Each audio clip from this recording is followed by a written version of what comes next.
I would argue, and this is arbitrary, but I would argue 90% of our doubts have spiritual foundations.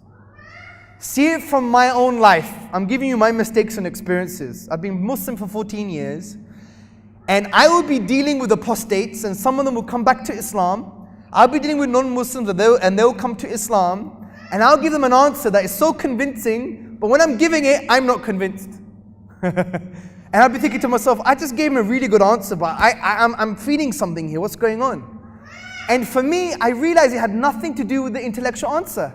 It was to do with what was going on here. I neglected dhikr for months. Neglected dua for months. You neglect your sunnah for months. These are things that protect your heart. These are things that protect your heart, brothers and sisters. The sunnah, the tahajjud, the reading of the Quran are things that protect your heart. If you neglect them, then your protection of your heart is gone. And you have a very thin shield, right? My own experience as someone who deals with this on a daily basis, travels the world and deals with people with doubts and deals with people who are apostates. I've seen this within me that I have doubted, not because my mind was in doubt or I doubted Allah's existence or the fact that He deserved worship, but there was something awful going on here. That's the point. And wallahi, you maintain your dhikr in the morning and the evening, sincerely, as best as you can, your doubts are gone. My own experience, I'm not saying I maintain dhikr all the time, okay? May Allah protect me from nifaq. But I've seen it from my experience, who engages on the front line on these ideas. I would speak the haqq, but sometimes my heart would be a bit wavering. I'd be thinking, what's going on? And I always realized, you idiot Hamza, you're destroying your own soul. Where is your dhikr in the morning? Where is your going to Fajr in the morning in the masjid? Where is your dhikr in the evening? Where is your dhikr doing it sincerely and properly? Sometimes we abuse dhikr. Read the book from An-Nawawi in Kitab al-Afkar. Read it. We sometimes after salah we're like, subhanallah, subhanallah, subhanallah, subhanallah, subhanallah, subhanallah, khalas. I call this AK-47 dhikr. Yeah, it's true.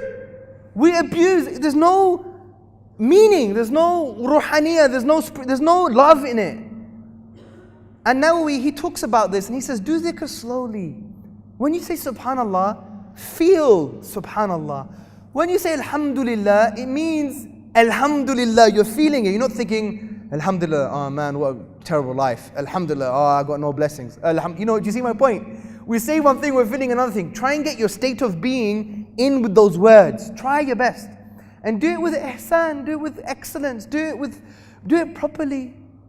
You could do it walking as well. You know, sometimes we have to go back to work. Do it on the way. Subhanallah, subhanallah, subhanallah. You know, glory be to Allah. Transcendent is Allah. Alhamdulillah. You know, the other du'as. Raditu billahi rabban, wa bi islami dinan, wa bi Muhammadin sallallahu alayhi wa sallam nabiyyan. I am content with Allah as my Lord, with Islam as my religion, with the Prophet Muhammad sallallahu alayhi wa sallam as my Prophet. You know, Bismillahi alladhi la yudurru ma'a ismihi shay'un fil ardi wa la fis sama'i wa huwa samil alim. Right? In the name of Allah, with whose name nothing in the heavens and earth can harm. And believe that's true. All of these du'as about your conviction, your iman, your protection. I'm telling you, do it.